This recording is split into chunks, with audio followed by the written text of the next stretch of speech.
19 days 19 avatars of Shiva. Welcome to day 6. Day 6లో మనం గృహపతి అవతారం గురించి తెలుసుకుందాం.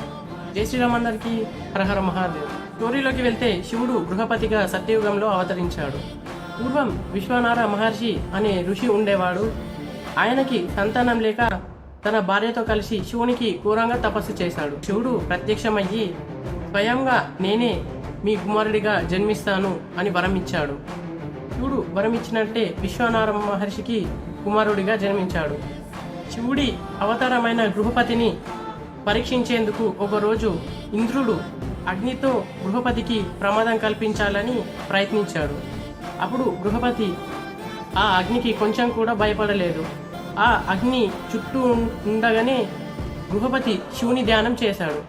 శివుని ధ్యానం చేయడం వల్ల అగ్ని గృహపతికి ఏమాత్రం హాని కల్పించలేదు.